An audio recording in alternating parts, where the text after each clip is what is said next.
I've obviously shared about my morning routine, but nobody really talks about what to do before you go to sleep to maximize your sleeping gains, so to speak. So if you're not already, make sure you're subscribed. I've been in fitness for about 20 years now, and I hope you guys improve your life. Now, obviously, when it comes time for bed, there's a lot of people that have different kind of mindsets.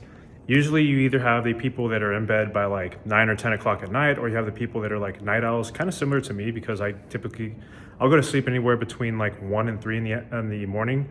And I don't think it really necessarily matters so much what time you're going to sleep as long as you're getting your ideally 7 to 8 hours of quality sleep. Now, what can you do to maximize your quality of sleep? Few things. So assuming that you have a very, work heavy, busy schedule and you're working out, typically you want to just go by these kind of guidelines. You don't want to have caffeine anytime after about 7 p.m.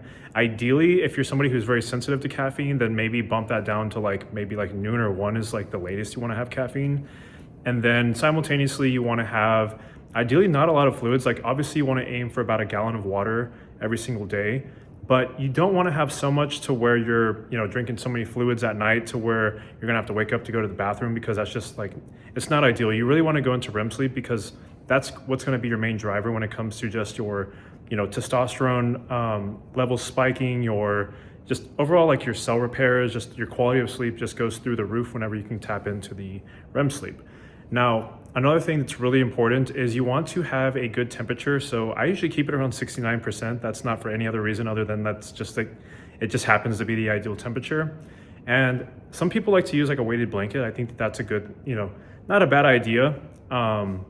Just whatever makes you feel the most comfortable is what you want to basically, do.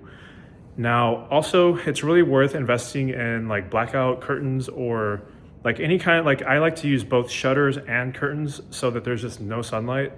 And you can kind of mess with that. If you have access to any sort of way to just, make everything super dark, that would be the ideal scenario.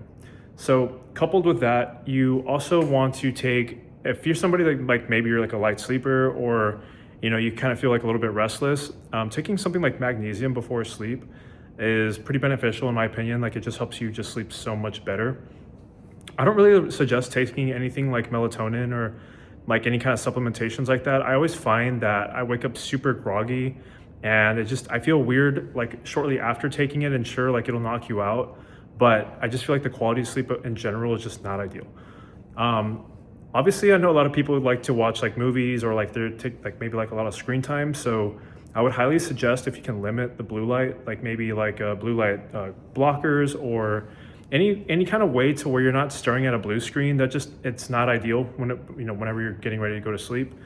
People tend to kind of dim their lights and maybe read a book or something like that. I'm not going to tell you guys to do that because I personally don't. I do try to limit how much exposure I have though to my phone and anything of that nature, just because it kind of tells your brain you're not ready to go to sleep, and it kind of stimulates your mind. So you don't really want to do too much of that. Now, those are the main components, but a few bonus ones, right? Obviously you don't want to do too much of rigorous training activity. I know a lot of people like to train super late at night. That kind of shocks your central nervous system, and so it kind of wakes you up. So that's not really super ideal. But if you go through maybe a very therapeutic calm walk, that's amazing. Maybe take a really hot shower or a hot tub. Or for me, I like to get into my sauna, and I'll do maybe 18 to 20 minutes of infrared, which is I think it's about 150 temperature. That's pretty nice in my opinion. Or if you have access to a gym or something, maybe you kind of wind down. If you are going to go work out, then maybe finish off the workout with some kind of steady state cardio, and then obviously sauna if you can have that. Those are pretty much my main components when it comes to working out and sleeping, because they're both very beneficial, but you typically don't want to have them too close to each other. Lastly, when it comes to I kind of obviously touched on your fluids and all that kind of stuff. You also don't really want to have too much food before going to sleep.